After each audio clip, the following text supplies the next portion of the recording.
I rank where the view is nothing less than phenomenal. For how I express and project from my abdominal. The only view better, both my daddy and my mama know. No living parents, my sons give me balance. My wife is my serenity, this mic is my identity. The world is foul enough, that's why I write without obscenities. Provoking danger with broken language and spoken anguish. Begging to get hurt, why would you ask to go through changes? Yes, Lord, life's a chessboard, master the angles. Control the tempo, be the one who holds the info. Acknowledge is just as deadly as machete swings. When spoken, the truth is as potent as that Medellin. While others swear the style is free, I just let it ring. Our time is undervalued, soldiers make us better kings. My family's on my shoulder, reaching after better things. Today I take the shot, for them I'd rather set the screen. My mama told me follow my dreams. My daddy told me get it by any means. Stand tall, make him bow to a king. But I've evolved, you can see the resolve. Look in my eyes when you speaking to God. Life and for those who be caught up in using what I was called with the muse. I guess they call it proving I'm more than an artist. Penciling out my darkest while stenciling out a harvest. And storing what gets me from A to B, just like garages. Instrumental with collages. Envision what I've been drawing. Broadway to give you rhythm like the great Lena Horne. So bent on, found comfort in the storm. Find peace and on when you see them others perform. Organized chaos, outcasted like hey ya. Yo, party people in the place to be. What's good? Is your man, Uncle Freezy. What's good? Got a lot of stuff to talk about. Sorry about going fast through the intro, but we got a lot of stuff to talk about. Yes, this is a measuring stick game. This is a measuring stick game. Brooklyn Buddha's in the building. What's good? Let's get it. Right? I'm gonna write some of this stuff down, man, so I won't forget, cause we gotta make sure that I'm gonna make sure I stay on track. But before I get to that, to become a member of Blorange Tears, click on the join button on the Blorange Tears YouTube page. By becoming a member, you get perks such as priority chat, acknowledgement, members only live streams and videos, Blorange Tears, emojis, and more. A link to the page will be in the description. Them. All right. Got that out the way. Right. So today is a special day. Right? Today's a special day. Right? Because for a number of reasons. What if I told you that you get the opportunity to go up against a guy that people want to trade you for? Is Mitch as good as Miles Turner? Right? And what if I told your star player, people think Sabonis should have made the All-Star team last year and not you? Is Sabonis better than Randall?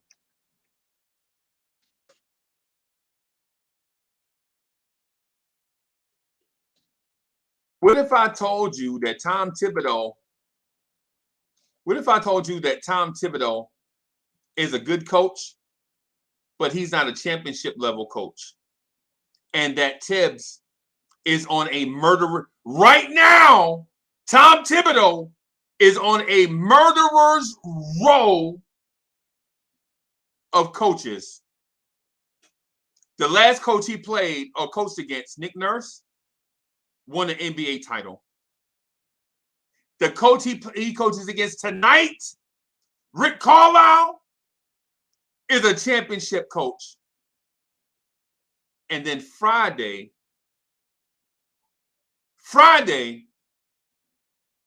the coach that Tom Thibodeau coaches against, Mike Budenholzer, is a championship coach.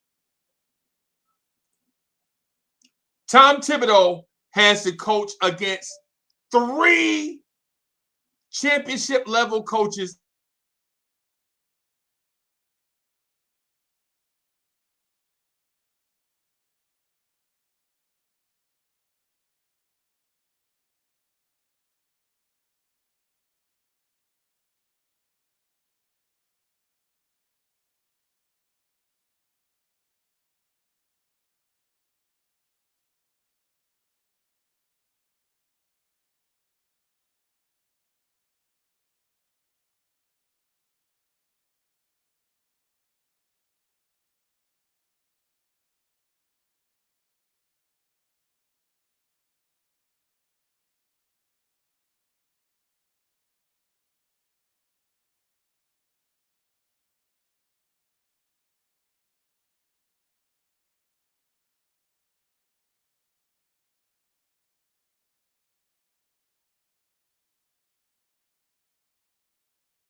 That was strange.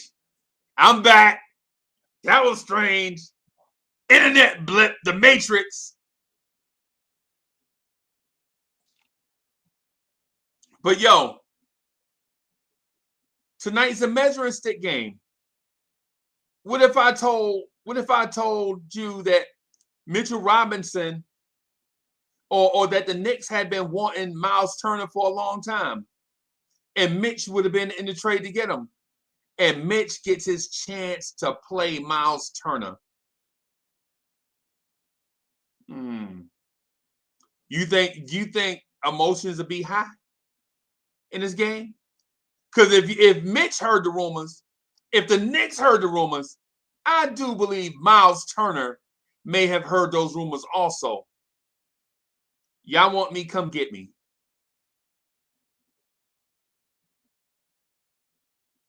You think Sabonis don't feel slighted? That people think that he is just as good as Randall, but a lot of people think Randall is better? Y'all think Tibbs ain't taking this game personal? He lost to Nick Nurse, a championship level coach. He got Rick Carlisle tonight. And he'll have Budenholzer on Friday. 3 championship level coaches in 1 week. And if Tibbs doesn't beat any of them,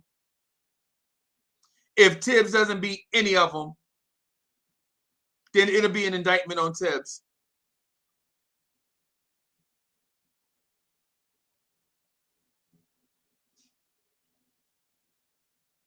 But let's start with Mitch. First of all, Mitch don't have a contract.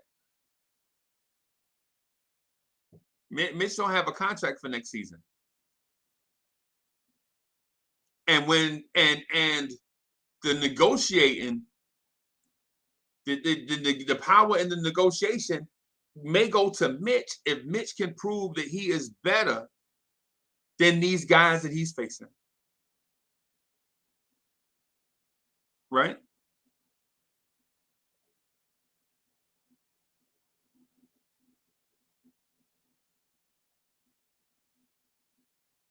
Mitch has got to prove something. Did he show you enough against Joel Embiid? Did Mitchell Robinson show you enough against JoJo? Right? Because the rumor is, and one of these stupid upstart Knicks channels, they're not even Knicks fans, man. These dudes do Knicks channels, they ain't even Knicks fans. I saw this morning. This morning, I'm up pacing the floor, looking at Knicks content, and a dude is talking Knicks stuff, and he ain't even a Knicks fan. You ain't even from here.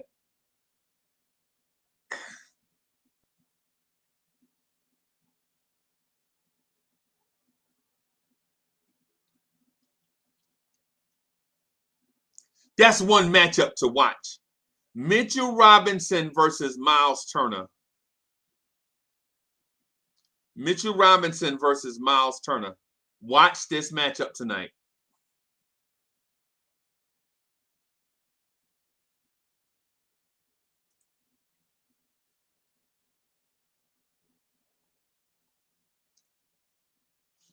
The Nick Gas Oracle says Knicks for clicks. Yeah, I know.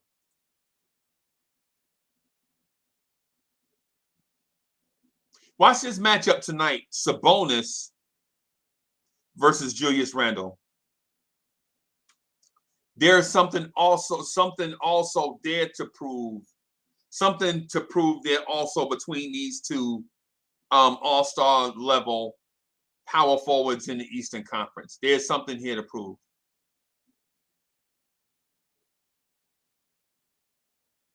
Yo, there's also something to prove between these championship level coaches and these coaches, Tom Thibodeau included, that want to be championship level coaches.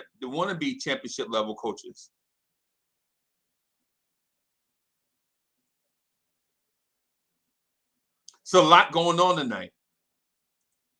It's a lot going on.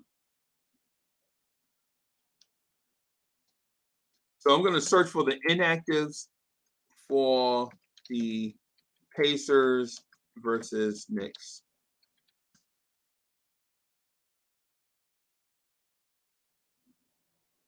I'm going to check out the inactives.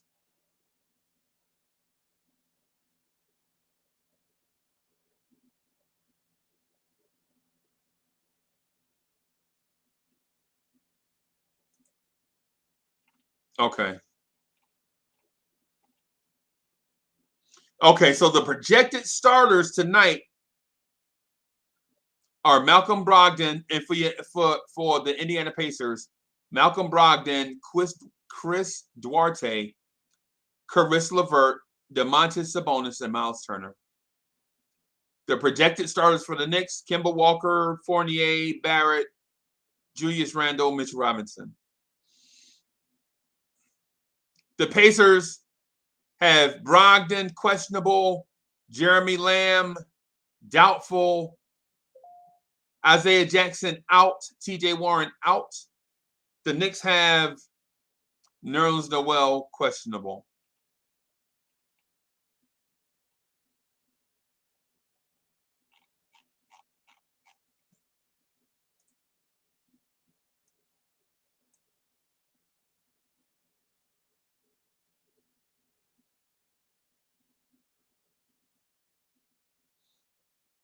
My thing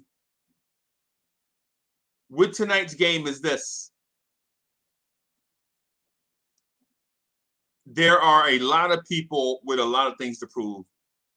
Rick Carlisle don't have nothing to prove to Tom Thibodeau. He has something to prove to his team, that these systems work, that he is the man for the job. And I don't care. I don't care nothing about the Pacers, and I don't care nothing about Rick Carlisle. Tom Thibodeau, on the other hand, has something to prove.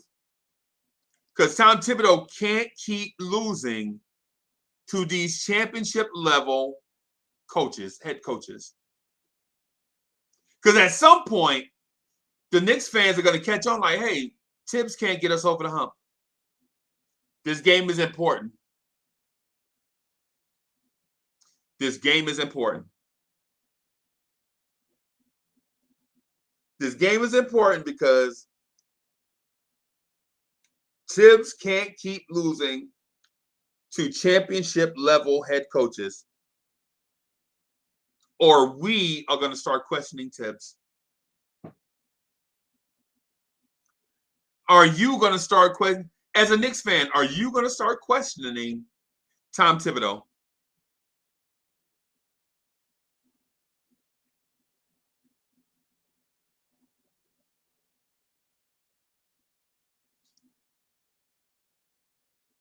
So Tibbs lost to Nick Nurse Monday night in a game where the casual Knicks fan say the team didn't come out with energy, where the basketball coaches, however, noticed that Tibbs got outfoxed by Nick Nurse. It's easy to blame the players, like, the final score says this, it must be the players' fault. You still got to put the players in a position to win, man. You just can't roll dudes out and be like, well, blame Randall. Can't blame Randall for everything, man. The coach calls the shots. You feel me? Nick Nurse and his undermanned team put up 99 shots versus the Knicks, who were basically at full strength and only took 76 shots.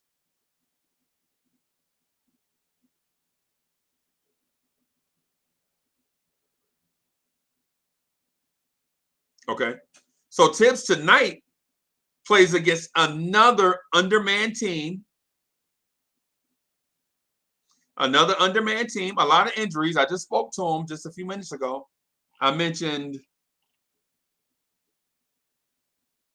Brogdon is hurt with a left hamstring strain. He'll play. Jeremy Lamb is doubtful, left ankle sprain. Isaiah Jackson is out, knee injury. TJ Warren is out, left foot stress fracture.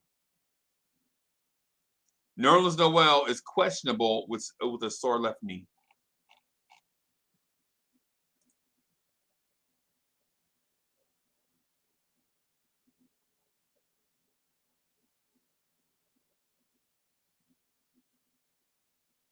So if Tibbs loses tonight, that'll be 2 in a row to 2 championship level coaches, and then we play the Bucks on Friday night. Interesting.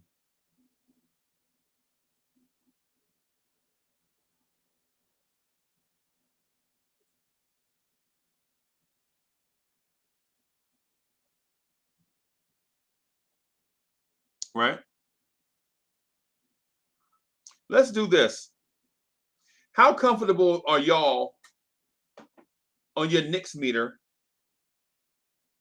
on a scale of 1 to 10?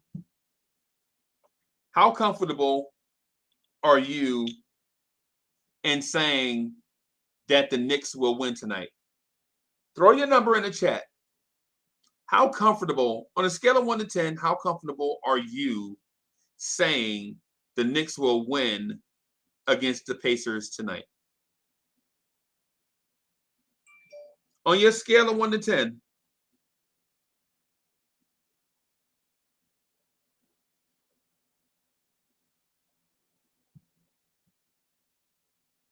On your scale of 1 to 10, how comfortable are you saying the Knicks are going to win in Indiana? In Indiana.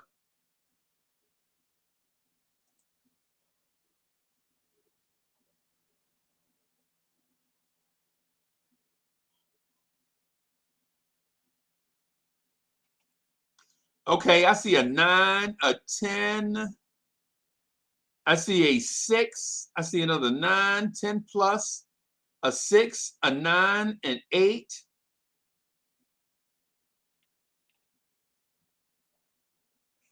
Just saying.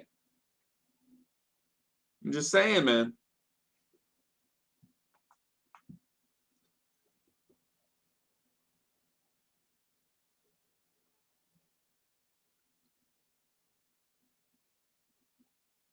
Let me do this real quick. I forgot to do this, y'all.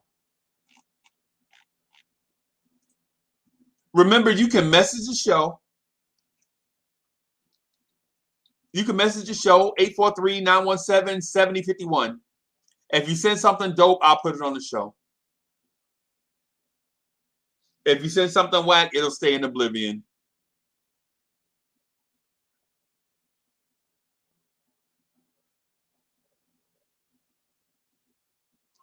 Remember, you can message the show. You can either call or message the show at 843-917-7051.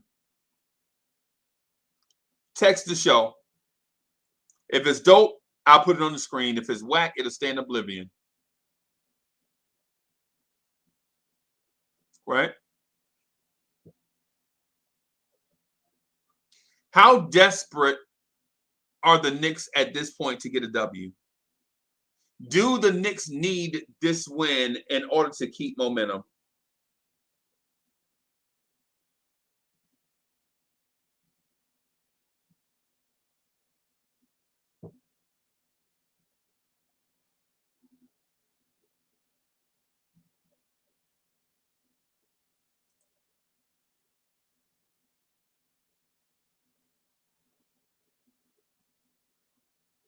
The Nick Gas Oracle says super desperate.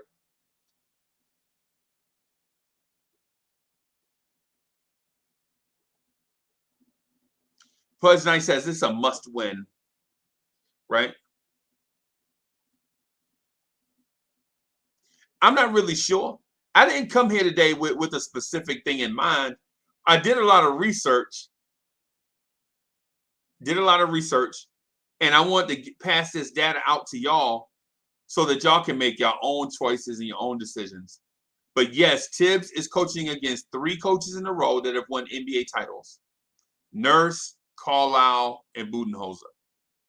And if he doesn't win either, I'm not saying we're kicking in the door, but the door may squeak open on the is Tibbs championship level coach or not.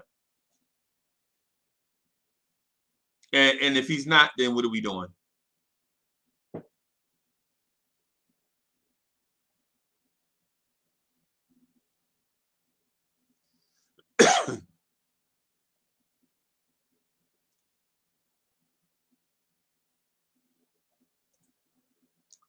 Hey, Kevin Middleton says he beat all those coaches last year.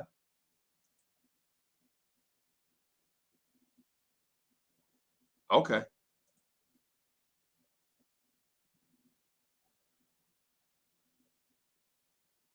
So what are we gonna do, Tibbs? Tibbs, what are we gonna do? Here's something different. The thing I'm most intrigued with in this Indiana game is how Mitchell Robinson plays against Miles Turner.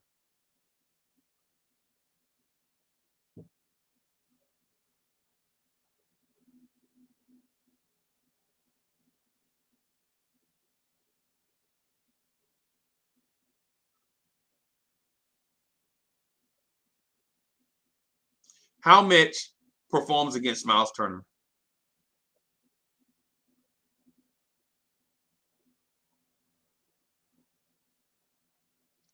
My deal is I would prefer for Mitch to neutralize Miles Turner's offense. Right? Because we know Miles Turner is not going to grab 1,000 rebounds. He's not a rebounder like that.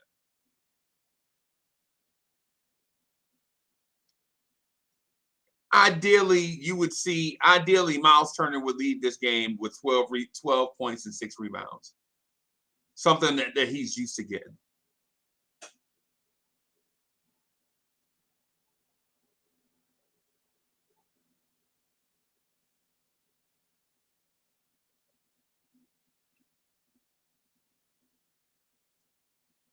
How good do you think this kid Mitchell Robinson can be?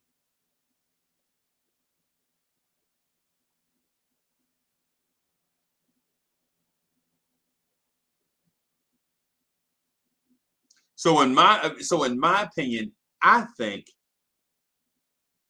Mitch can go down the road of becoming a Rudy Gobert type, maybe not as good, but maybe 10 points, 11 points, 9 or 10 rebounds, definitely a defensive presence. Definitely a defensive presence.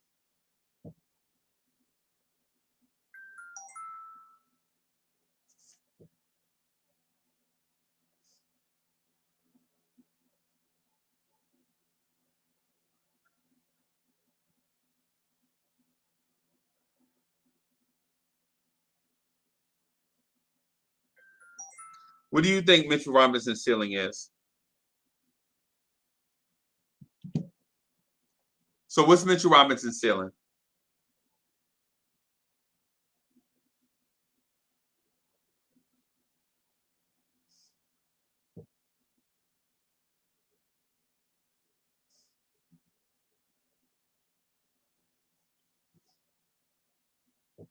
What do you think about Tibbs?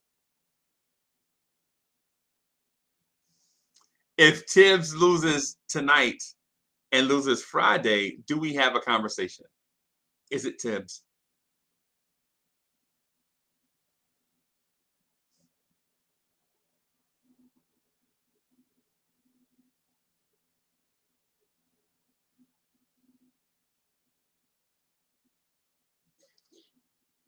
Randall versus Sabonis. RJ Barrett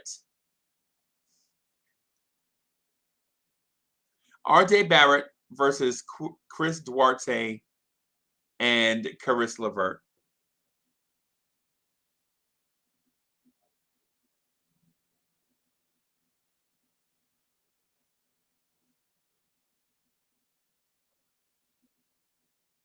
I'm excited for the game. I don't know how to feel about who wins, who loses, what the score will be. Usually I'll say something outlandish like 125-90. but I'm not sure.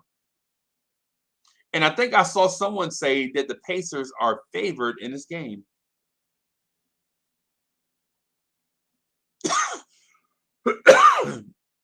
Anybody see anything where the Pacers are favored in this game?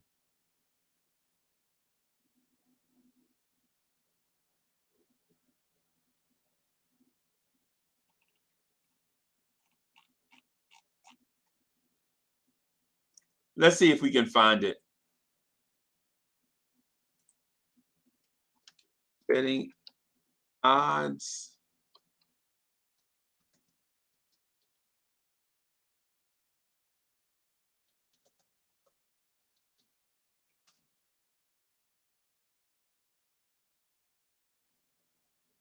Okay, let's see. The Pacers, yeah. The Pacers favored by a point. Okay. So I saw the spread just a few seconds ago. It was the Pacers favored by 1. How? Well, the Pacers are at home, right? So I can understand that. The Pacers are at home. So being favored by 1 doesn't really even mean anything. That basically means it's just about even. Stephadon, what's good? Stephadon says, blessed day, everyone. Breezy chat, Knicks fans, big up. Let's go, Knicks.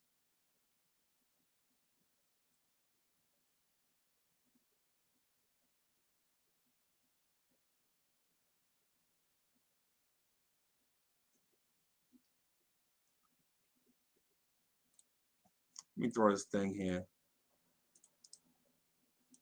Okay.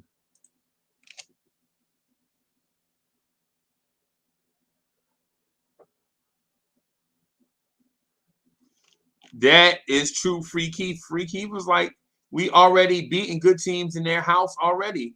Yeah. Yeah.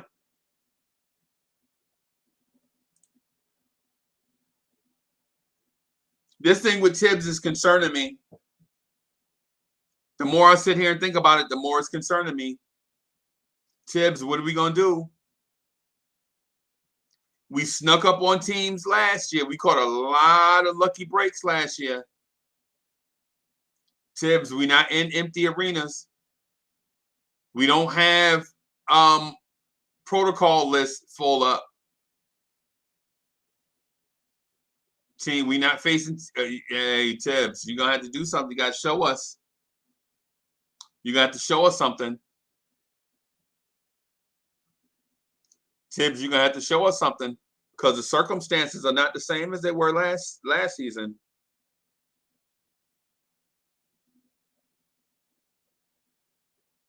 It's not the same.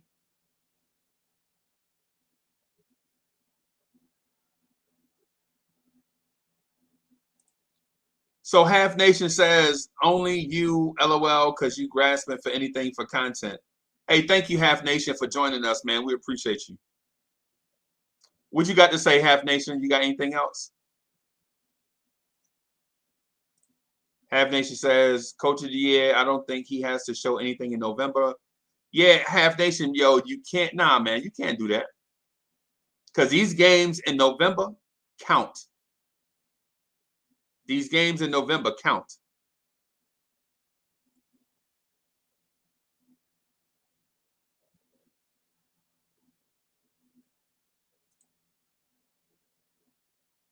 And Michael Hansen says the Knicks could lose if they are focused on the Bucks. Yeah, man. What I'm going to say to that is we have to focus on this thing one thing at a time. One game at a time, man. It's one of those points that I don't want to just hammer a certain point.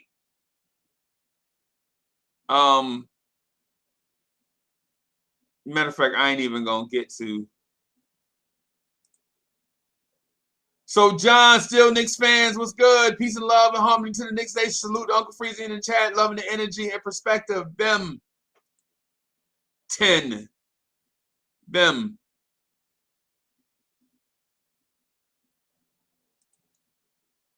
And if this is directed at me, who would you rather have, Luka and KP or Sabonis and LeVert? I think Luka is the best player out of those four. And so I'll go with Luka. I really like LeVert and Sabonis. But I like Luka more than I like Sabonis and LeVert put together. So when the points that I'm getting at is this. And so I'll get to it just because one of the layers is pulled back on it. I was trying to introduce something and not hammer it home to make it seem as if, I want to be super negative. What I will say, though, is this. I don't think the Knicks, mind you, I think the Knicks are a great team right now. I think the Knicks are a great team.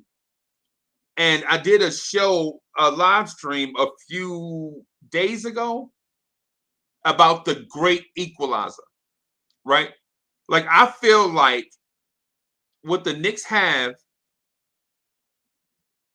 can level the playing field against what teams like Brooklyn and the Lakers and these super teams have.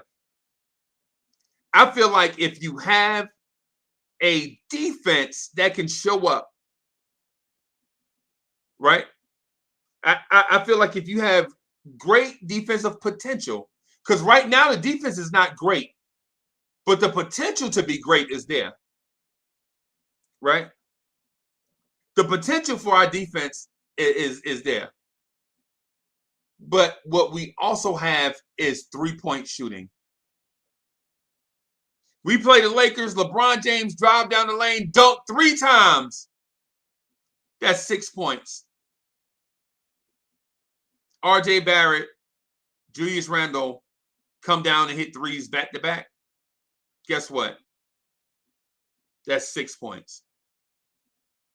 The playing field is level when you have these two things. When you have these two things, the 3-point shot and a defense that can show up. And so what I'm getting at is I mention these things. I put pieces out to not say belabor a point, right? Because I could say the Knicks are great, the Knicks are great, the Knicks are great in every live stream for 2 hours every day. Say these things till I'm blue in the face. And people are like, man, every time we see you, you say the Knicks are great. Well, what I'm saying is look at these individual parts. Look at this Mitchell Robinson matchup with Miles Turner. Look at this matchup, Tom Thibodeau against these championship level coaches, right? Look at Julius Randle with something to prove against Sabonis, right? When you put these things down, when you put the parts down, right? When you look at the individual parts, there is something to it. It makes you think about the great equalizer even more, right? Because we have the potential to be a great defense. We have a great wing defender. We have a great defensive center. Okay? We have a defensive-minded head coach that's proven that he can coach a great defense. Right? Also, this season, you equip Thibodeau, you equip Tibbs with 3-point shooting. Right? You equip Tibbs with 3-point shooting. Now, it exceeds Portland, where all Tibbs needs is a little bit of offense to go with this great defense, and he can win. Because now, the offense is carrying Tom Thibodeau's defense. Up to this point, it is. Now, I'm sure there will be a balance. I'm sure things will balance themselves out, and the defense will be a top 10 defense, right?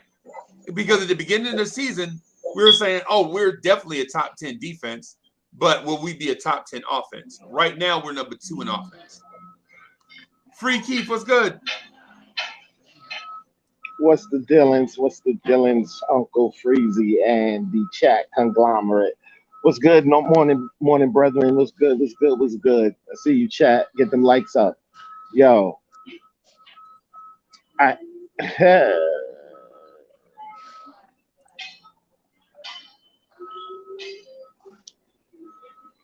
yo. Oh, salute, salute, salute. Um, I'm feeling. I feel like tonight's game is going to be a W. I think the team. I think the team responds well after losses. I think like that. I think we get that from them. I think we get a good response after losses. My concern is really not with this game. It's more so with the next game after the W. Like I'm seeing a pattern with them, and they're doing it even in game. Like when they feel like they got the game in lock, they kind of they kind of let their foot off the gas, and like that kind of thing is not going to be sustainable. But what's encouraging is we're at the beginning of the season. Like every other team is at the beginning of the season. Every other coach is at the beginning of the season. Everybody's working out how they're going to play the rest of these 82 games. We're working out the kinks, and we're doing it while winning. So I can't be ultimately too mad. But there's some serious things that they and a lot of it doesn't have to do with ability. Most of it doesn't have to do with ability. Like cats cats fall apart from the game plan. Like stuff like coming in with the same energy regardless of the team. Those kind of things need to be hammered out. Yeah. That's well put. Well, Luke, good morning, everybody. Big teams. Yes. What's good? Yeah. Uh, I agree with what Free Keith. He put it well. What said? I feel like this game is critical because I don't want to spin out of control, and this game is where we go from okay, we could go 6-2, and let's say whoever's on number one can lose next game, and within 3 games we're tied up for the first seed.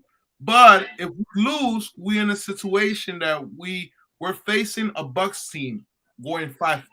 I don't want to be in that position, being 5-3, facing the Bucks. Then we face Cleveland. Cleveland is an easy win when it comes to like how's scheduled, but we already let Orlando take that game. That won't hurt.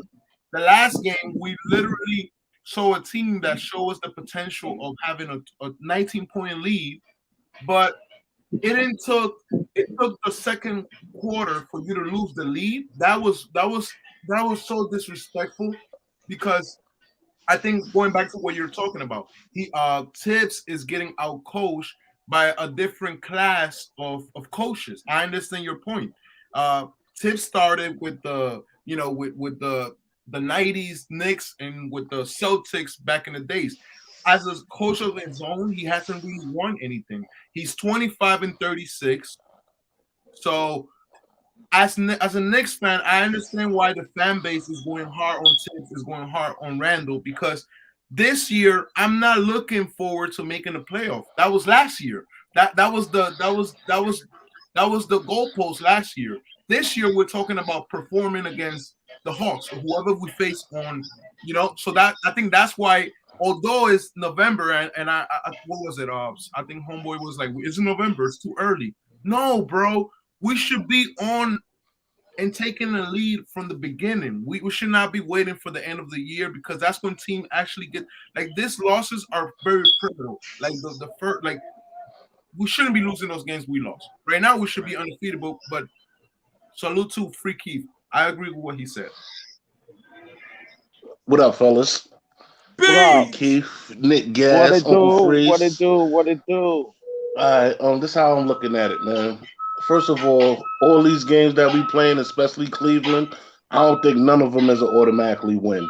We done went through that already to see that none of these is automatically wins. So I disagree with that part. But other than that, like Tibbs, I think he's gonna make adjustments, and I feel like the team is gonna respond to him. You know what I'm saying? I think this is what we about to get like 3-4 in a row. And I just feel like, if the energy is there, we good. But if the energy ain't there, Tibbs gonna have to, bench somebody or scare somebody. He gonna have to do something. You know what I'm saying? So tonight I'm gonna be watching Randall. I'm gonna be watching his body language. I'm gonna be watching, the boys. I want to see what RJ do. And let's just turn up and get this win, man. I'm taking it a game at a time, man. I ain't looking ahead no more. Right. I'm with you, boss. So Beans, the thing I thought Nick Gas was gonna be with me. I thought Nick Gas, you ain't with me, bro. What's happening? I'm with you. You just come on and be like, yo, free Keith. Wow, yo, look at you dry hating. Wow. I ain't dry. Wow, you a dry hater. In the streets, we call it being jelly. Yo, in like the streets, nah, we call it being jelly, bro. we call it being a stand-up dude. Real talk, like that. See, this is why only some of us is from Brooklyn. Yeah. I feel like that guard, the Michael Jordan documentary.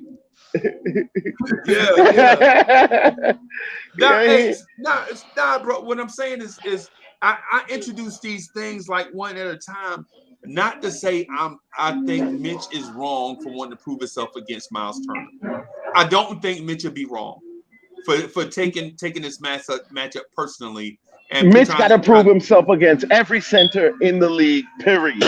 But this one has a Mitch ain't nobody. Connotation and to I it love because Mitch. The rumor is that the Knicks front office is in love with Miles Turner, and even Free Keith would say, "How these dudes gonna be in love with my replacement?" And I'm here. I'm the man right now. When y'all in love with somebody across town, you know what I'm saying? You can't help but feel some type of way. If you got, listen, I don't even take rumors. I take no rumors that come from the front office, from this particular front office, seriously at all. Period. Once somebody starts saying that, like, oh, like there's rumors that from, like, nope, I don't believe it. Okay. And so the other thing I'm pointing out with Tibbs is listen, when Cats I was on here. I was on this joint here when Cats was like, nah, man, we need Kenny Atkinson. I was like, yo, I want Tibbs. When Cats was on here, like, man, you got to look at, man, Tibbs play each player 50 minutes a game. I want Tom Thibodeau. That's what I said, right? He got here, I got my wish, right? Cats was like, yo, Kenny Atkinson, you see what he did with D'Lo, our point guard situation, all these different things. Now Tibbs is here. What I'm saying is, I'm not throwing Tibbs out the door. What I'm saying is, maybe it's time to question a few things if the obvious presents itself, right? So the obvious presenting itself is when Tibbs go against coaches that have won NBA championships and he loses on an even playing field. I ain't talking about like last year when players was in and out, arenas was sometimes full and sometimes not, and all that. I'm talking about in the 82-game schedule, the stands is packed. It's a classic NBA season. Can Tibbs beat these dudes, right? With no excuses, no built-in excuses, right? And so far, Tibbs lost to one championship level coach. And if he loses to another championship level coach tonight and then go into the Bucks game, I'm thinking, okay, Tibbs, you got to step your game up. Can I say something real quick? Sure, man. I feel like this is something that's been brewing all summer. Like Mitch know that they wanted Miles Turner. You know what I'm saying? We all know, because I feel like we all wanted him at one point, especially if we didn't know how Mitch was gonna look. You know what I'm saying? So not me. All right. I feel like he got to show up tonight. Like he can't go out here and get dominated, man. He can't. He can't. I don't think Mitch is about that life though. I don't think Mitch is about that life. I think Mitch is. Have y'all seen Big Body Mitch out there? I Yeah, saw I Have y'all seen him. seen him. Big We Body see Mitch him. out there? I see him. I definitely see him. Embiid had 2 shots the whole game. Right. Two. And Embiid is an they were all-star tough leading contested. the team to the top seed. He held Second that in man down to MVP. no point. Come on, man. Like, yo, Mitch is on a mission. The, Mitch is on a mission. Y'all don't see it? the other thing, Free Man, Keith, is that Mitch is also getting underpaid. We only pay him like $1.3 million. I think Yeah. you don't think Mitch know that? and you gotta put into perspective the fact that he's not part of I wouldn't say a cult, but he's not part of, since he didn't go to college, he doesn't get to have that relationship that Randall has with the Kentucky guys or RJ has with the Duke guys. He's thinking I'm Dolo. Like anytime, like last year I Like got Free injured. Keith and Howard, yeah. Yeah, anytime I could lose this, I could go from playing in the NBA to being in Louisiana with nothing. So I think the hunger is crazier. He's working for a contract. The fact that Nerlens Noel is not active right now is hurting Mitch, because I feel like Mitch from day one, like he took the role. Like he was not supposed to take the role. It was supposed to go ascending, to the role. He took the role on day one. And guess what? Yeah, he's been falling and getting up, but the kid got heart, and he's a good project. Like he's the last living project of the Knicks that is currently working. Kevin Knox project is gone. Frank Ntilikina project, burn and crash. RJ Barrett project. Hey, we say crash and burn, bro. But I'm saying, you know what he meant. Burn and crash. You know what he meant. This dude preaching the gospel right now. Go ahead, brother. Yo, this is what I think about Mitch too. Oh, go ahead, guys. You got it, guys. All right, like I was saying too, like I think no matter what, we in a funny situation, because if we don't pay Mitch, somebody gonna pay Mitch. Oh, he gets. So it's like, either we pay him now, or I'll give him 4 years, 60. I've been saying that since the beginning. What we're dancing around though is this one thing. If we're scared that Mitch is going to be worth this amount of money, that means that he's going to be a good center. Right. So that's not a bad problem to have. Just pay him. You know what I'm saying? Like if Tom come and he not worth $20 million, let Toronto pay him $20 million. Then we don't do it. But if he's worth $20 million, what are cats even talking about? That's a good ass problem. Right. Yeah, I'm with him. I like Mitch on this team.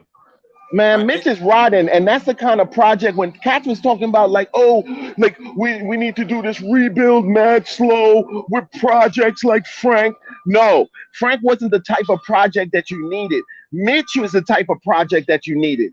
A cat who could still affect the game positively at an elite level while still working out the kinks that he needs to work out. Another thing that I was going to put out is that they took Mitch's leadership role. You guys remember that Mitch used to have the Mitch block party? He used to have a show intertwined with the Knicks media, right? It's something small. I'm not gonna say, but it showed how he was so entangled with the team. Playing around. He's always making jokes. RJ, you look like Randall, etc. What I'm seeing, he's been losing that role of being, not the media guy. Obviously, that's not what he's here for. But like, start seeing Kemba more, seeing more guys, but him, because he was distracted. Those were distractions, is what you were describing. Those were all distractions. He's more focused now. He's talking about wanting to be Defensive Player of the Year. He's playing like it. Like like that's secondary stuff. He's realizing what's secondary. Yeah. All right, let me bring my guy in real quick. I'm gonna bring my guy in real quick.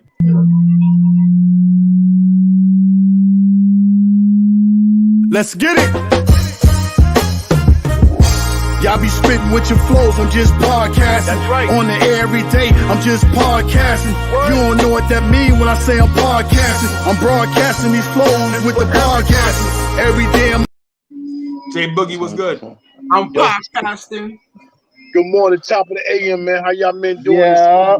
Shout Okay, out to top that of the bail money. top. That bail money is in the building real early. If y'all don't know who the bail money is, that's my man Keith right there. And I see Nick G is in the building. He got that wolf all the way out this morning, so he howling. I see Bees is back in the building. That's what you do, Bees. Keep staying with the squad. You know what I'm saying? And you know who that is. You know what I'm saying? The conductor himself. You know what I'm saying? You already. Mr. Freezy. Hey, man, y'all doing this right on point this morning, man. And shout out to the chat, man. Everybody rocking that orange and blue, man. Good morning. Bless your life. Eyelids are open, unattached. Life is here. Aim and get your degrees, what you need in life, you know what I'm saying? But y'all guys is well on point, and I like what y'all talking about. I like what you're saying. Tonight is an application for Mitch. The difference in this application is money is different from what it is yesterday, and today's price is totally different. Y'all didn't want to offer me a bill, you know what I'm saying, for me to either accept or turn down. Well, guess what? I'm going to shut this thing down tonight with this pacer dude, and I'm going to have 2 resumes up under my dog, you know what I'm saying, including MB and this dude. Then I'm going to give y'all asking price, you know what I'm saying? Sometimes you got to pay somebody before you know what I'm saying, before they set their own level. Mitch is setting his own level against big boy things, and that's what he's going to do tonight. Don't let him come out there and get something like 12 and 13 with 3-4 blocks, and we get a ugly because he got an ugly asking price after that, and it's all on the Knicks, man. Good. But that's a good problem to have still. Yes, I still stand behind that. I still stand behind that. Like, yes, yeah, y'all could have had him for cheaper, but like he's worth every penny that he's about to ask for. We got a good center. Cough it up. Right. And you see him, yo, big body. He putting that body on cats and it's working, yo. Y'all see that? And he's still ain't even in shape yet. And he's not even in shape yet. Yeah, he looked bigger than Embiid. He definitely did. Yeah. Embiid ain't know what to do with Mitch. Yeah, because he couldn't go by him. Remember, he tried to post him up and couldn't back up, and then he was go by him. And he was everywhere. Yeah. I'm on you. At the rim, at the line, wherever. I'm on you. I ain't go front, man. Mitch play just got me feeling. I can't wait to Noel come back too on that second unit. Yo, to see how we really could look. Woo, 48 minutes of premium elite rim protection, yo. Cats better learn to fly if they trying to get to the rim on us. Yeah. We're gonna have to see, bro. We're gonna have to see, man, because 48 minutes of rim protection should not be understated. You know what I'm saying?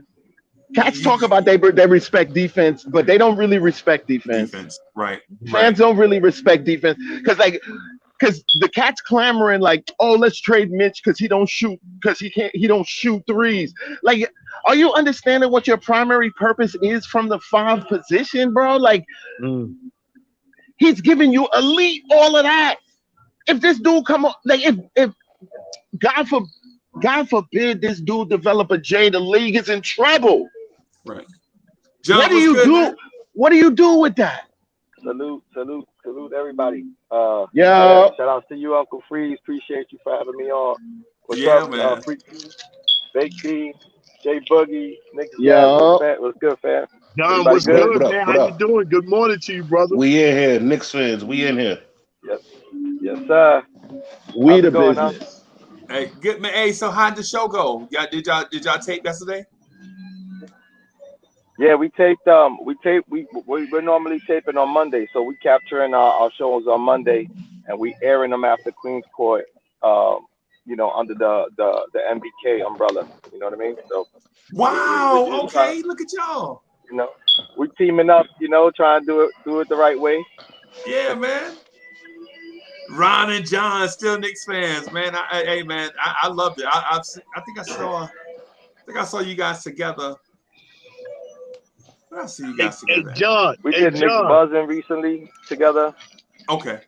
Streets is buzzing. Streets are buzzing. Okay. No, we did shout out CT, man. Yeah, shout out to CT, man. Doing it big, man. No one doing it bigger than Uncle Freezy though. You already know. Nah, this the biggest, man. Because he's the hardest working man in the industry. Yeah, because the brothers like Free Keith and everybody else, man, just can't. They just toting me along, bro. I ain't doing nothing but hitting the button. No, that's stop it. He the orchestrator, man. He the orchestrator, man. Stop being bashful, man. Stop. Hey, John, John. Take those flowers, brother. Take those flowers. Yeah, hey, man. John, I didn't know that was a taping last night. I was sending the link, asking for the link. So now I know that was a taping. But did you see what I put in the chat on y'all show last night? John, can you? John, can you hear me? John, he said he got the J Boogie sponsorship. He said he put a little test on there. You got the J Boogie stamp. You certified. Hey, can you hear me, John? Appreciate that. Much love, man. Can you hear Can you hear me, John? I don't think so. I don't think he can hear you, bro. We hear you, but I don't think he can hear you. Oh wow. Okay. Well, hey, listen, man. Let me. I just want to clarify something just real quick. The thing with Tom Thibodeau, right, is I don't have a personal beef with Tom Thibodeau. I don't, right? As a matter of fact, I'm a Tom Thibodeau supporter, right? And some of y'all might say I'm a Tom Thibodeau apologist. Like, I don't want Tom Thibodeau to get no blame for nothing, right? And maybe so, because he was my pick. You right? a Tom Thibodeau apologist? Yeah, I didn't want Mark Jackson. I didn't want Kenny Atkinson. I wanted Tom Thibodeau, right? Ooh. And so Tibbs has done some things that we deem have been questionable this season. But what we don't take into account is how much faith, he puts in his players. Like, if he likes you, for instance, if you good with Tibbs, you good forever, right? If you ever get to that level with Tibbs where you good forever. You know what I'm saying? Hey, Nick Gash, you ever heard somebody say, yo, me and my boys, we good tonight. But Uncle Freezy and his boys good forever. And tight. You know what I'm saying? We ain't just good for just one night. We when we say we good for life. You know what I'm saying? It's the same thing with Tibbs. Like Tibbs and Derrick Rose, they good for life. Tibbs and Taj Gibson, they good for life, bro. Yeah. You know what I'm saying? Like when Derrick Rose and Taj Gibson hang it up, and if Tibbs is still coaching, you can best believe them dudes might be on his staff. So that's right. So what you're trying to say is Tom Thibodeau be on his Vin Diesel. It's all about family, you know. You always talk about family, like once you're part of the group, you know. Yeah, I guess it's like this crew Boogie Down Productions from back in the day. Like, these dudes they was good. That's back right. then. You always get paid. Right. Come on, Uncle Preacher, don't lose us. I wasn't born. Come on. I can't help it. I was born 1990. That's cool. You trying to get me on? You trying to get me on Maury, bro? I don't want to see no envelopes, bro. Alpo was the drink. I don't need no more envelopes, bro. BDP. Yeah. So Nick Gas is like, Uncle Freezy, nah, bro. I don't need no more. So anyway, what I'm saying is the thing with Tibbs is, like, once you get in good with Tibbs, like once you earn his trust, Tibbs will allow you to do a lot of things, have freedom in his systems, offensively and defensively. Like for instance, you never heard Tibbs question Derrick Rose's defense. Ever. Right? But if I ask you if Derrick Rose is a good defender, what would y'all say? Average. Yeah. Average. Yeah. Right. But then if I ask you what kind of coach is Tibbs, y'all would say Tibbs is a defensive-minded head coach. Right? But Tibbs put complete faith in Rose. Right?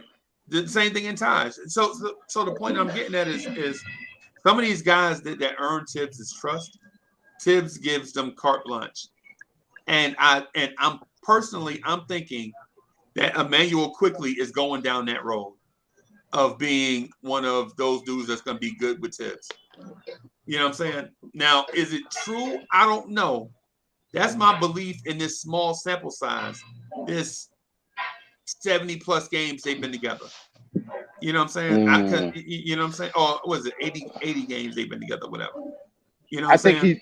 I think Tibbs truly respects IQ's work ethic and approach to the game. I think those are, and I think like I think it more so than the person, it's those things that Tibbs relies on when he's picking guys for the game, I think. Right. And I think he like people that compete. You know what I'm saying? Like if you can go through the jungle and he see that, like you like to compete, I think he mess with you. You know what I'm saying? So I don't know. Right. Hey, so Ron from Still Knicks Fans is in the building. What's good, Ron? I see him. Ron is in the chat, in the virtual chat. Hey, real quick, man. Let me shout out to man. You know what I'm saying? Let me shout out to I man. have to agree with you guys, man. I mean, at the end of the day, I always look at Tibbs as a mentor to a lot of players. You know what I mean? He's a mentor first, and then he's a coach second. You know what I mean? And to have someone like that who shows faith in his players, man, that goes a long way. I mean, I used to play a lot of ball when I was younger, and you put an extra emphasis on specifically playing defense when a coach believes in your game. You know what I mean? And not necessarily, on the defensive end when a coach is like, half-assing it. You know what I mean? If a coach ain't really putting your feet to the fire and expecting you to put your best effort forward, you're not gonna do it, especially as a young teenager, as a young kid. So you need sort of that father figure, that mentor, to be there for you, to really believe in your game. And once they believe in your game, then all bets are off. You could really show and prove when you're out there on the court. So you know what I mean? I think that's how Tibbs' philosophy is. He's gonna mentor. Somebody got a crazy sound right now. Like I'm trying to listen to you, bro, but somebody needs to mute up. My bad. Is that me? Is that me? If I mute, is that me? Not you. Yeah, that sounds like Harlem. Is that Harlem? It's New York City. It's just loud. It's just like NYPD every 3 seconds. Like I think it gives me PTSD because I don't miss that. I hate the noise, and it's giving me PTSD listening to. I'm sorry. That's the city that they'll never fix. I'm in Midtown right now, so you probably. It look like everybody outside. Right. I'm not, but you're gonna hear that definitely. Hey, Jay Boogie, you want to say something? You want to jump in with something? Oh no, I just wanted to shout out to man, Mr. Ron Cleveland, you know what I'm saying, for everything that he doing, but also salute him, you know what I'm saying, and congratulate him as Atlanta Braves fan for them winning the World Series last night. The man is a loving heart Atlanta Braves type guy. I want to shout out to man, and let him know we're always thinking about you in some type of way, man. Right. We don't show love to nothing but Yankees. What are you doing? Gotta give. That's a Knick guy. That's a Knick guy. Yeah. Jay Boogie. When it comes to New York Yankees and in baseball, we only scout in the playoff. We only scout who's gonna be a Yankee next year. That's all we talk about. We don't talk about celebrating the brand. Come on, man. Don't kill the brand. Don't do that. Okay. You got that. Right. You got that. Right. Okay. You got that. All right. So the thing I was going to mention, just wanted to further say about Tibbs, man, was I think we got the right guy at the right moment for the Knicks. Like we needed a culture changer. We needed somebody that was going to be aggressive and patient at the same time. You know what I'm saying? We got the guy that was not gonna put development ahead of winning. Because at the end of the day, every team in every NBA team, every team in the NBA needs a winning culture and not a development culture. Because if you get into a developmental culture, then you never get out of the developmental culture because it's a culture. right? And in order for you to get out of the developmental culture, you got to stop it and go to a winning culture. Whereas I feel like you can develop young kids in a winning culture, kind of like what Tibbs did with RJ, with Obi, with Quickly, with Mitch, with the young guys. He's developing young guys in a winning culture, as opposed to playing all the young guys, taking a whole bunch of losses, hoping that one day Quickly's jumper will be 40% from three, or that RJ will shoot 50% from the floor. Nah, I think Tibbs was the perfect guy. And at the moment, Tibbs got part of those results. Like right now, like give you an example, under David Fizdale, RJ Barrett was a terrible finisher at the rim. Nick Gass, would you agree? Facts. But right now, under Tibbs, RJ Barrett is shooting 51% from the floor and 43% from three. But one can argue that what you call it, and this is not to cap for Fizdale, but one can argue Fizz had him as a rookie. I was about to say that too. Wow. You know what I'm saying? For a shortened season. So it's unfair to really compare that kind of what you call the thing. Like this looks like the natural evolution of his own development. Is all I'm gonna say. But I think what he's trying to say is that like there's teams like the Oklahoma Thunders, for example. They're known for having goddamn like KD, Westbrook. Hey, dude, chill out. But they never managed to actually fruition that into a championship. They made it so far, but so I think that's what it means. They just a farm. They're a farm team. Yeah, they're happy being a farm team. They happy being a NBA farm team. Yep, they got lucky too. They got lucky because stuff like that doesn't happen to. No, they didn't got lucky. Portland is a dumb city. Portland did it with Michael Jordan, and then they did it with what was Greg Oden. Greg Oden looked 44 when he was 18. Like you should have known by a mile Greg Oden was gonna be washed. But that's Portland. They always make wrong decisions. Yeah, OKC got lucky, bro. You don't get three guys in three separate drafts to be the league MVP for three different franchises, bro. Wow. You know what I'm saying? That just don't happen because three Hall of Famers playing at the same time, not even realizing it. Don't forget about the supporting cast: Ibaka, Reggie Jackson. Who else they had on there? Jeff Green. Remember young Jeff Green? Yeah. That team, the talent that they had, if they had them all in their primes, definitely they would have had a chip or two. I got a joke. Actually, like, can I throw it? It better not be whack, yo. I'm telling you. It's good. Hey, Nick Gass, I'm telling you right now, if you interrupt my Knicks talk with a whack ass joke, I'm booting you out of the chat. All right. So the Oklahoma Thunders. They remind me of like a drug dealer from the 90s, I used to do this, I used to do this. Where's the money now, though? Like, what do you do? Do you invest? Do you have any? My bad. It was a bad joke. Get them up out of here. We see you later, bro. Oh, you did it. Yeah, Dick Gas. Now he know dog. You gonna interrupt the Knicks talk with Free Keith from day one. What we've been telling dudes, right? Yo, we'll rock with you as long as you don't be whack. Real ninjas. Yo. Don't be whack. Nick Gas, you want me to bring you back? Nick Gas, you want me?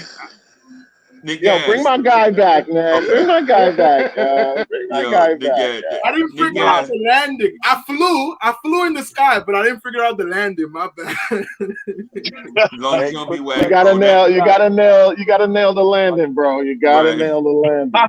Freaky. That's Freaky. From day one, we when we started rocking, right? We was like, yo, we'll rock. As long as you ain't whack. If you whack, you got to go. That's rule number one. You got to go. Yeah, that's just been our rule since day one. If you whack, question, you got to fellas. Okay, bro.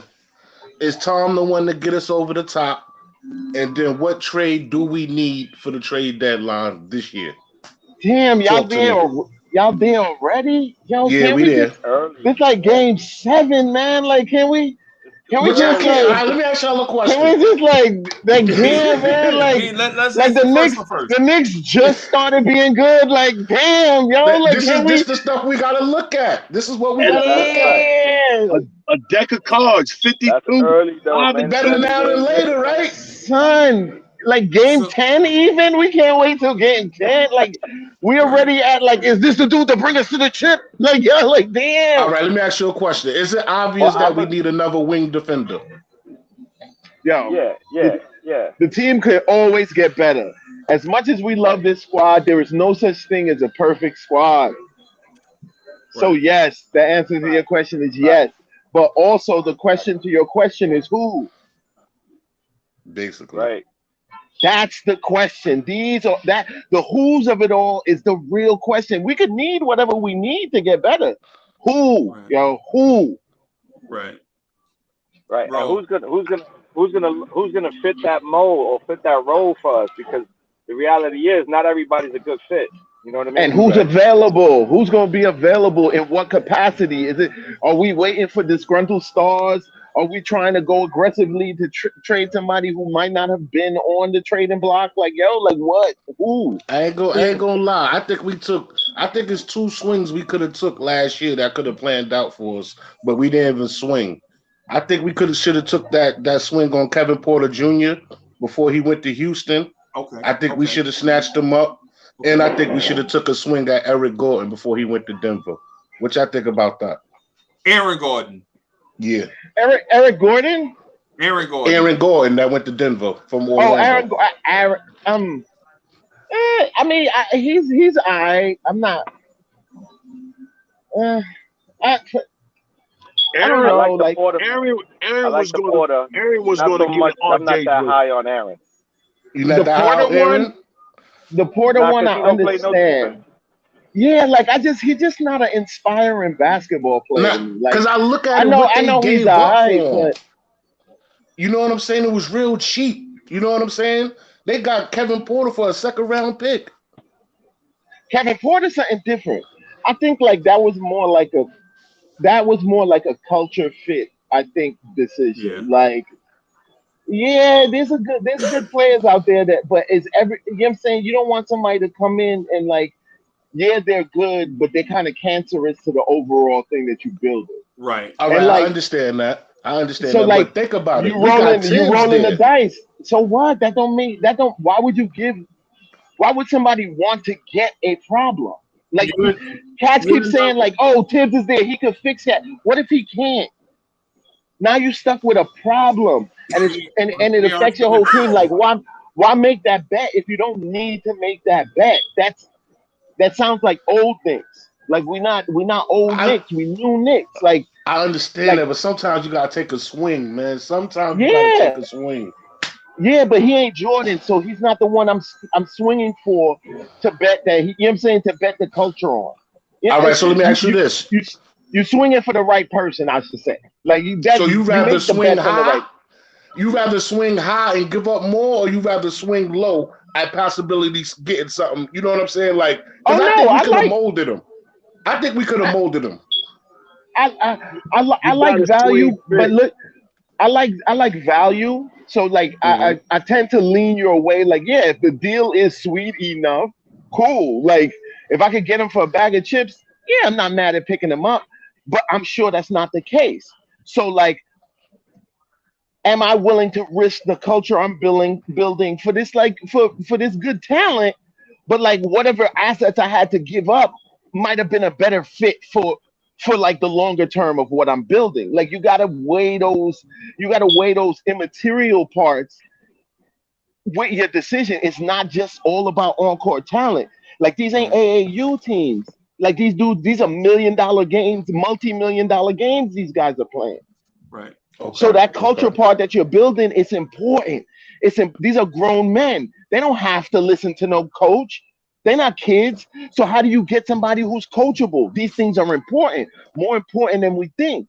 That's really more so why I'm against like picking up a guy like Ben Simmons or trading for Ben Simmons. It's like, yes, he's a great talent, but like Like he's obviously like he may not be coachable like to the degree that you need Right. somebody to be coachable. And he's a grown man. How you going to tell somebody how not to be? And plus, Tibbs is an acquired taste. I'll put it that way. Because everybody, like with me, I'm not a high-strung person. I'm more, as a matter of fact, I'm the opposite, right? I'm more like, like hanging out with y'all. Y'all will notice I'm more of a meat personality. Yo, somebody got to mute up. Okay, is that me? I don't know, but it sounds like it's just like it just stopped. It just stopped. So whatever you did, I don't know. It just stopped. It must be gas. Gas, is that you? I'm muted all this whole time. Okay. So I was gonna say that bringing in a volatile personality to go with a grinding personality like Tom Thibodeau may not be the best recipe for success. Like for instance, I always thought Josh Jackson was a perfect fit for Tibbs because Tibbs would want a guy at 6'8" to come in, athletic, defend, you know what I'm saying, and be an energy guy, like guard 2s, 3s, and some 4s, and be an energy guy off the bench. But Josh Jackson personality is one that is high strung, so to speak. So what happens when you put gasoline and fire together? It's not the best, you know what I'm saying, may not be the best You get lit though. You read about the Uncle Freezy, but let me ask you this: remember when Tom Thibodeau first got here, he didn't like Mitch. He didn't like Mitch at all. Now look at him. That's not true. He didn't like Mitch when he first got here from the USA thing. I'm telling you, before Tom got the job, he spoke very highly of Mitch when he got here. What do you mean? I remember when he first got here, he was saying Mitch was immature because he met him at the USA camp, and remember he had to leave. You know what I'm saying? So Tom was like, I don't really, you know what I'm saying? He's immature. He got a lot to work on. He was deemed uncoachable. He was deemed uncoachable. He was deemed a kid that didn't go to college and didn't follow the steps. You know, because it's at the end of the day, basketball is all a conglomerate of like, you know, you graduate. It's kind of like the military. I don't mean to be like Uncle Priest, but it's like it's just a ranking system. And if you skip a step, some people might look at you like, you know, you think it's that easy in a sense. Yes, I dig that. But when he got here, he spoke about Mitch. I guess after working them guys out, he spoke about Mitch and RJ as being the core. Like that was the only two youngins he brought up as the core of the team going like and then immediately Mitch became his like, oh, that's my defensive like the defensive is built off Mitch. Like Tibbs loves Mitch, bro. Like y'all. That's after he got to know him. That's what I'm saying. That was after a couple months. When he first got here, he didn't like Mitch. That's all I'm saying. Like sometimes you gotta that first press conference. Press conference, he called Mitch and RJ the core. I think that was Leon Rose that did that, bro. Nah, it was Tibbs' first press conference. Tibbs. There was much discussion about it because he didn't say Frank. I'm telling you, I remember from the millions of thread discussions, around it because like he mentioned. And trust me, when he say million, trust me when he. It was like million, he didn't mention Frank in the young core. He didn't like. It was. He didn't mention DSJ. And he didn't mention Knox and Cat. That was discussion for days. He only mentioned RJ and Mitch as the young core. Right. The great young core. Hey, I'm gonna answer B's question real quick and tell you what I would have liked and who would be the perfect fit for the New York Knicks, and that's Jeremy Grant. He'd be the perfect fit for us. You know what I'm saying? To do it all. Long, athletic, defensive guy, likable guy, a coachable guy and everything. But the only problem with him is that his trade will have to include the Green Hornet, and that's RJ. That's a no-no. And the only other trade it would consist of would be Julius Randle. Julius Randle does not deserve to be traded unless it's a major print for the team. A major print. Hey, Jay You know what I'm Boogie, saying? he ain't man. That man ain't coming here after how we did his brother, bro. Hey, that man ain't coming here after how we did his brother. We did his brother dirt. We did his brother filthy. Remember? that's a different. See, that's a different Neptune, man. You talking about a different people in the offices, man. We got a whole different unit going on here right now that people want to be around this good atmosphere that we have. So I can't, say what we did in the past towards somebody else. Right now, we can make up a lot of things with these guys that we got in the office. You talking about Leon Rose? You talking about Worldwide West? You still talking about Steve Stout? We plugged in that office, man. You know what I'm saying? So right now, we can holler at anybody that we want to. You know what I'm saying? I kind of we're looking outside, but I'm digging a little bit internally. I'm very much interested in that Euro kid Jakubik or whatever. Like he was tearing it up. He was tearing it up over the don't be trying to steal my rookie, bro. I'm definitely looking at him, and I'm also looking at Sims. I think like he's being overlooked. Like my guy is definitely going to be a thing, yo. He's going to be a thing, and I don't think like a lot of our focus is on who we can acquire. But I think we got our hands on guys right now that like really like given time in the background that you like we're building. Jokovitis. Yes, Rokas, young Ruckus. Yes. Give me the Ruckus. Y'all see him? Yo, go look at his tape. That's my favorite rookie right there. He's burning it up out there. Yeah, that's my favorite rookie right there, bro. Yes. Yeah. He's doing this thing, but I still wanted boy that the Pelicans took, Murphy third. That's who I really wanted. Yeah. Oh, my God. Now what is it called, bro? Rokas something. Rokas Jokovitis. Rokas Jokovitis. Did we get him for Morris? Did we get him in the Morris trade? Or no, dog. We drafted him. We drafted him. That was this year. Oh, my bad. We drafted him. Yeah. And I feel it's those low key kind of like, oh, ain't nobody paying attention to these cats for real moves that are be the quiet moves that actually make a difference in the long run. But Keith, that's when you contradict yourself, because when we was talking about Mr. Robinson and Tibbs basically overlooking him the same way you're describing this other guy. A lot of times we overlook a gem that is in our team. I'm talking about us as in fans and media. I'm not. The organization gave him a contract. They know. They gave him the contract.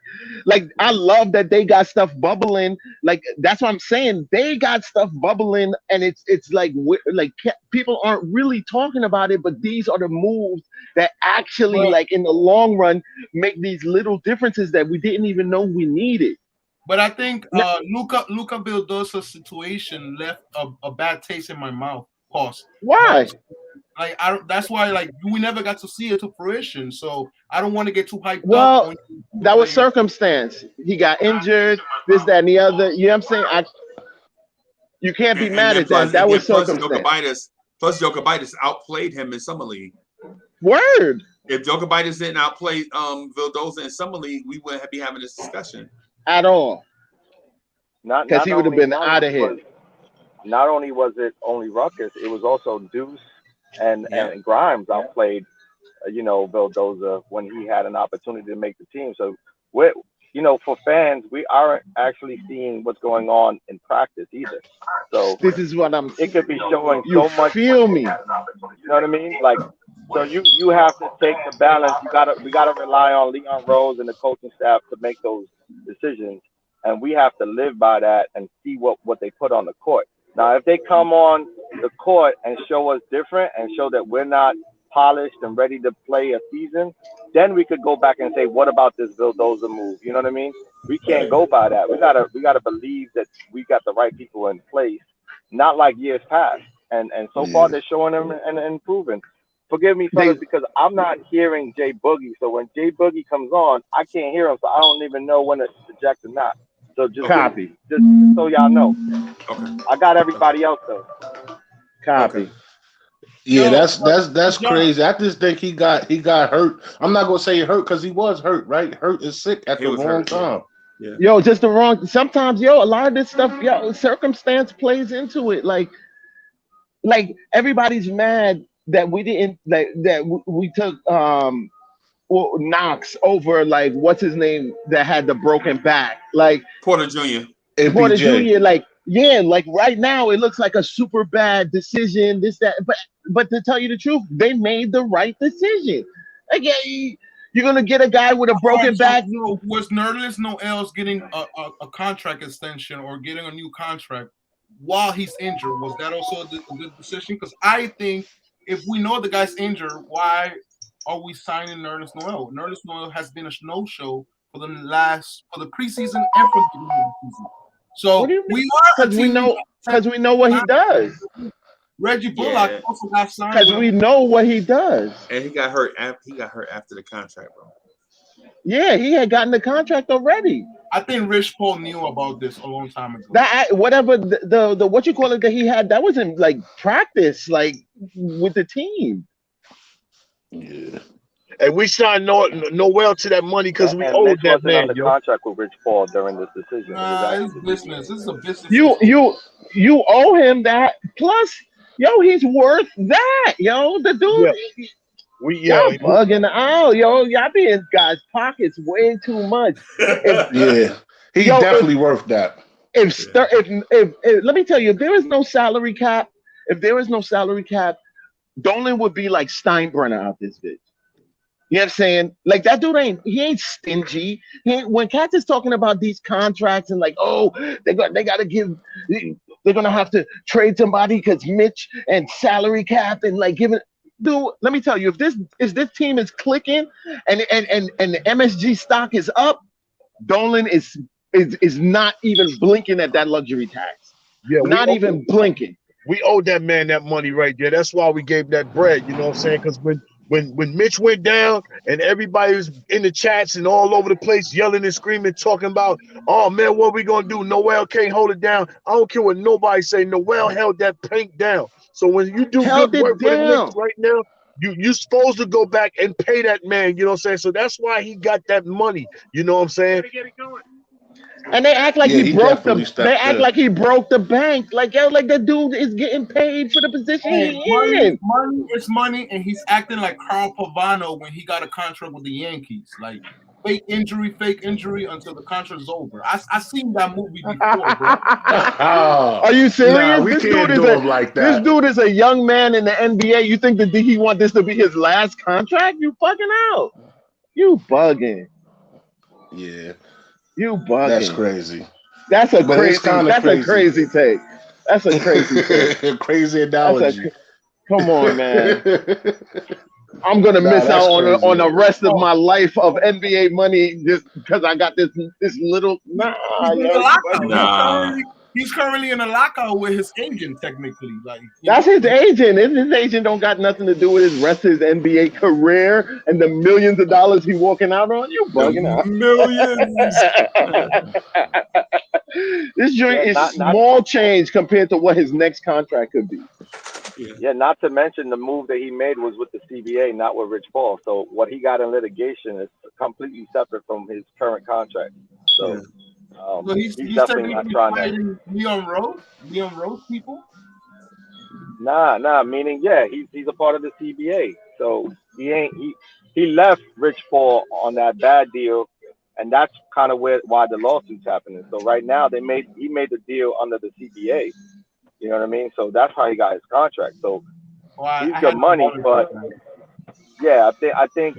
It's a good conspiracy theory, though, but, I don't think that's going to happen. I think we're going to see him during the middle of the season, though, for sure. You think so? Okay. haven't even seen I feel like the injury was undersold to us in the media. It was undersold. I haven't even seen him walking. I want to see him going to like Walmart at least. I want to see Nerlens Noel going to 7-Eleven. I haven't seen a trade of him. Like, bro, where's his body? Like, I haven't seen not one. So come on, give me The injury is just the injury was worse than they were actually trying to make it sound. Yeah. That's just the long and short of it. That's crazy. And the reason I think so is because like I actually think that Noel's the trade chip. That's my point. That's my point. We just put him. He's right now. He's on chill. He's on ice. That's what that's his position as a Knicks player right now. He's on ice. Got him there, but just like Morris 2 years back, we knew Marcus Morris was not gonna end up with us. We just needed him to be able to have as a moving piece. Free Keith be dropping gems, bro. This dude be so good. He need his own show. Free Keith need to get his own joint where he can just like have somebody sit beside him and go back and forth. I see how you do it. You're like the Rick Ross of the Knicks nation. You just creating. You like Rick Ross. Like, you need a show. You need a show. You need a show. Nah, man. Nah. Because now what Free Keith said, sometimes, and I talked to Beans about this, and I talked to Quiet Money about this yesterday. Sometimes we say stuff and it'd be profound, but since we're in a whirlwind type, like the KMD is a whirlwind type show, so you got to say your point and keep it moving. But what Free Keith said makes a lot of sense, and if we had time to break it down, we should break it down. You know what I'm saying? Because what he's saying is my man is good. I mean, my man is a trade chip, basically.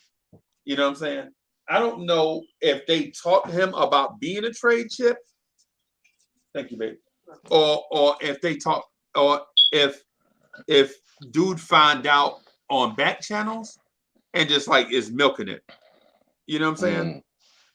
Because as long as he's saying he's not healthy, then he can't be traded. Because you can't trade an injured player. You know what I'm saying? I mean, well, with the undisclosed injury. Because, both played. Oh, he pulling a Frank, y'all trying to say? Oh, man. That's what it's looking like, because it went from a sprint. I don't know. It went from a sore. Remember, it was a sore knee. But now it's like he's getting evaluated by the actual training staff. So like they're gonna lie for him. Like, what are you gonna do? I mean, I don't know. Why he can't just be injured for real? Maybe he is. Like let's try that conspiracy theory. Like the God is just injured for real. Maybe he is, and maybe. How about we try that one? But give us this insight. Let us know what kind of injury. Why? Because we the fans want to know. Dude, but they still have to actually like play this chess game, bro. Like, yes, this is the reason why I think he's going to be a trade piece. Bro, have you ever bought a suite to the Garden? Do you know what customer service tell you? His injury right now is messing up the program. I actually think he was a trade chip with the intention. That's what the contract was given to him with that intention for. I think that this injury is actually like messing up the program, and they're trying to keep it as low as possible. Bro, what I'm saying, the fans need to know, bro. This shirt that I got on, this Knicks shirt costs $42. You'll know after the trade happened, and you happy with the results. That's when they want you to know. Free Keith, what I'm saying, anybody in here buy Knicks merch? Do you know the audacity with the Knicks charge you? You know what I'm saying? Bro, I bought 2 Knicks shirts and it cost me $100 to get it sent to my house. And then Free Keith is saying, well, the fans don't need to know. The fans do need to know, bro. This shirt costs $42, Free Keith. Yeah. We pay our taxes. Right. I'm saying the fans don't need to know about the stuff. Okay, just like the government. Yes, It should be it should be as transparent. It should be as transparent as Full possible. disclosure. But there are some elements and some things that actually can't be known real time because they may involve negotiations that are ongoing or that intensive. Like the details of letting us know about his about like the depth of his injury might mess up the fact that they're, damn it, man, like now they gotta do different dealings trying to get him to trade him like they were trying to do before he got injured. Or Free Keith, they just didn't. They could have just not signed him and signed somebody else. It was after he got signed that he got injured, bro. He got injured in like practice or some joint. All right, can they Reggie Bullock this situation? I hope so. No, can they go back and give him a different contract? He wants more money. Nah. That was a whole different situation. Reggie came in. He was hurt. Reggie came in with some, and after the contract, they realized that there was something that was already wrong before the contract. This is he signed the contract and then got injured, bro. Like at practice. That's what I'm saying. Yeah. How do we know that? What you mean? Because it was at practice. Free Keith. The injury happened while he was training. So if you can't say, it's like after the man already signed the contract, he working for, like that's like saying like, oh, like I just started this new gig, and I fell off the ladder, like I don't get workman comp. Yeah, you get workman comp. Yeah, come on, man, come on, bro, like y'all bugging out, man, like. No. All right, so he can't come to the sidelines or nothing. He can't come to the sidelines. We can't see him. Nothing. Yeah, because the team don't want you. They don't want cats seeing them in that damn walking boot. That's what they don't want. Free Keith is doing the give and go. Like you know what I'm saying? He pump faking us. Give it gizzle. Dude, you have to assume. He's a professional double dipper. Knowing what we know about Leon, you have to assume that the reason why we don't see something, there's a reason for it. But right or wrong? I understand where you're coming from. You're right at the point of Nerlens Noel signed a contract. He got hurt. He deserved to get healthy. He got a contract. We understand that. You're right on that. Right? You're right on that part. What we're talking about is the other part to it, where you're wrong, right? We're talking about why would you sign Nerlens Noel to trade him when you could just let him walk? What are you gonna get for Nerlens Noel? Dude, he's actually the best at. What better backup center are you gonna get in the league? What type of backup center are you gonna pay $10 million? What better backup center options did they have at that point? Jericho Sims, Taj Gibson. Man, dude, Taj is not playing backup minutes. He's not playing those minutes all season, bro. DeMarcus Cousins still got some in him. Y'all act like they broke the bank on Nerlens. He's pretty much getting paid what he's supposed to be paid for that position. And he was not a bad option at the position at the time. Like that's an elite backup center. I don't know, bro. That's an elite backup center. I could have paid Dwight Howard $4 million and got way better production. I didn't say he was an elite center. I said he was an elite backup. Yeah, that's what among backup centers in the league. Where does he rank up? Top 5. Come on, man. Y'all don't like you gotta what my man said, you gotta overstand these things, yo. Look at the whole chessboard. It's 10 people that's gonna play in the rotation, man. First and second team. Look at that second team. Who you got on that second team? Like whose second team got as good a man behind the five, the starting five as Nolan? Not nobody. I think we could have did better. We could have did better than the best backup. Okay. Yeah. How? Yeah. How? Yeah. I mean, but either We have powerhouses, like you said before. We have Leon Rose. We have all this Steve style guys. Like somebody has to play that position. They doing so who are we getting to play that position better than one of the best guys to play the backup center position that we still need anyway? We need a backup center. Why wouldn't you get one of the best guys who plays a backup center? Why wouldn't you do that? Okay. Are you eliminating that position? Like there's going to be no more backup centers? No. Exactly. So you need a backup center. Why wouldn't one of the better backup centers be an option? Because I want a backup center that's better than Mitch, and I don't feel like Noel is better than Mitch. Why would you? Then you want a backup center that's better than Mitch. Then you want a better center than Mitch. That has nothing to do with the backup center. Has nothing to do with the backup center, bro. If you're gonna think rationally. No, I'm talking about like if you're gonna start the season, and I'm agreeing with what Freezy said. We should have traded him a long time ago if we knew this problem was coming. What problem? The fact that he's not playing for the first 7 games. We didn't know that problem was coming. I like that you scapegoating everything for the new administration. I'm not scapegoating, but like if the timing matched up. If the timing matched up with what you were saying, I'd agree. He signed his contract before he got injured. So how is it any kind of scapegoating? We're not disputing that. We clarified that though, Freaky. We're not disputing that. So then what? Like they're acting like, oh, they signed him. He was already injured. He got injured. This is how it plays out. But my thought on how they're talking about his injury and how they're not presenting him makes me feel like this was a little bit of a kink in the plan. They expected him to play and play well. So no matter what, he still got to get back on the court.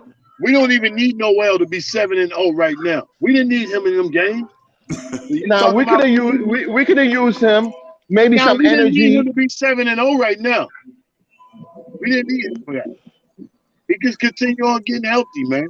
Let him get healthy. Oh yeah, I feel you. I have no problems with it, to tell you myself. But like, it's just the conspiracy theories sound like crazy. Conspiracy theory. He name calling now. He name calling. Hey, so Danny Melendez says Nick Gas is funny on accident. Danny Melendez, you got to check out Nick Gas stuff. He a comedian in his trade, man. Nick Gas, tell him where to get your stuff, bro. Yo, if you're in San Diego and you go to the American Comedy Club, I'm there on Tuesdays and Thursdays. So if you're in the West Coast, hit up. What time, bro? I ain't got. Oh, 7:30. Oh, drop a link. Yo, drop the link. What are you doing? I also host the Avid Comedian podcast. Drop a link. 3 times a week. I will. Hey, you drop that link. They saying. Hey, let me share something with the whole worldwide chat that's following Freezy, man. Yo, any of y'all guys that got things that y'all doing that's professionally, man, let that be known so we can support you, man. What you think we here for? It's bigger than basketball. Yeah. What do you mean you doing all that Nick Gas and you ain't letting that be known? What's wrong with you? I've been telling them that for months. Telling them that for months. And Cully. I'm on Cully Hills. I'm on Cully Hills right now. Y'all wasting subs. Y'all wasting subs and likes right now, yo. Pump your joints. They don't want subs and likes. Y'all ain't serious. Y'all ain't serious for real. That's why people don't prosper, man. That's why people don't receive their dreams, man. Because you know what I'm saying? You don't walk the path that's laid from you by the great man above. You holding yourself back. You roadblocking yourself, man. Come on, man. This Blorange Tears family is different, yo. It's different. This is a different fan family. Like, yo, like it's support out here like you wouldn't even realize, yo. Right. Pull up. Right. Drop that link. And yeah, that's what I be saying. And then plus too, even if you don't have a specialized skill and you just want to kick it, come on. You know what I'm saying? If you just want to kick it, like in the video chat, you just want to talk, you know what I'm saying? Just hang out with the fellas or the ladies. Just come on. My thing is, don't be whack. Don't try to come up here and like do something stupid. Because we ain't had, if you whack, you're gonna get booted. Period. That's just how it works. You know what I'm saying? And I don't mean that as no disrespect because you got the warning beforehand. You know what I'm saying? But if you want to come up and hang out with us, that's what we do here. This is a real live Knicks fan channel. Everybody here is Knicks fans. You know what I'm saying? We're not journalists. You know what I'm saying? I don't impinge in media markets. We just kicking it. Yeah, not man, yet. Kicking it, man. This guy's talented on purpose. That's like Kevin Durant waking up and he born and he was gifted. You know what I'm saying? You got to utilize your gift. You're a funny dude. You just said you just took off and didn't have nowhere to land. So you blew up. Come on, man. Yeah. Yo, let me ask y'all a question. Beans, tonight, I'll do a 1 through 5. How bad we need this one? Man, 11.5. 11.5. 20. Every game should be 20. Okay. Yeah, but I'm just talking about this one tonight. How bad we need this one tonight? Bad, bro. We need this. Like if we lose this one tonight, y'all already know what it's gonna be later. 5, and only because I just don't want to hear those disgruntled Knicks fans and have to deal with them on that. 5. Oh, yeah, man. I personally need this one. 5. Yeah. Hey, so I got about 10 more minutes before I got to get out of here, man. I got to go pick up some medication and stuff. But what I'm gonna say is this. I think this right tonight is gonna be the night that clicks for the Knicks offense. And what I mean by the night the Knicks offense clicking is you have not seen each part of the Knicks offense click all at once. You have not seen a 30-point Julius, 30-point RJ, Derrick Rose 15, Quickly 12, Burks 14, Kimba's 18, 48, 18-point game yet. Right? I know that's a lot. I know that's a lot of points, right? But what I'm also saying is we have been getting them in individual parts. I think tonight might be the night that you see it all come together. It's the reason why everybody's frustrated. RJ making threes and cussing to himself, and Julius in the press conference all short and snippy, and IQ stats is like 1 for 7 every night. You ain't seen everybody click at the same time. You ain't seen the bench, RJ and Julius. You either see RJ in the bench, Julius in the bench, but you ain't seen RJ and Julius click yet. You ain't seen. So tonight, I think it's gonna be the night. You're 100% right. I need for real. Julius. I need Julius to step all the way up and be that complete leader. Talk to the guys when the guys get down. Nobody's motivational speaking to nobody. It's just like, all right, whatever, maybe we'll figure it out. Nah, Julius, you're the leader. So we're looking for you to do other things. And then I need you to step up against this dude tonight. Because number one is before the All-Star game last year, you punished him so you can solidify yourself with that All-Star game. But then y'all got in the big boy challenges, and he had something against you, and he took you out in the challenges. You know what I'm saying? So tonight, he want to punish you, Julius. I want you to know that. So I need you to step all the way up and have everybody locked in, ready to go. RJ showing up. I need y'all to catch up like the RJ, man, for real. He's showing up, man. Uncle Precy, when is Kevin Knox coming out of protective custody? Is he good? He ain't coming out, man. Ask Keith, man. That's the bail bondsman, man. Are we saving him for the playoff? What's going on with Kevin Knox?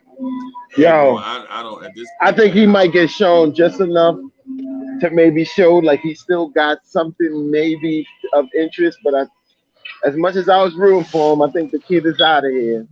Right. Yeah. Right. I ain't go front. I want to see Knicks defense hold up tonight, man. I want to see the defense from last year. Not the same because I know it ain't the same, but I just want to see it better. You know what I'm saying? I want to see maximum effort all night. That's what I want to see.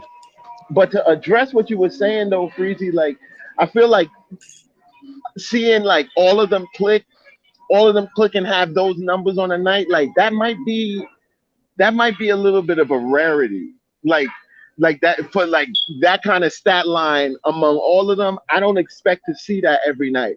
But I think the beauty of what we've been doing is we've seen like like it could be any like we got any number of 5 guys who's any given night they could it's their night.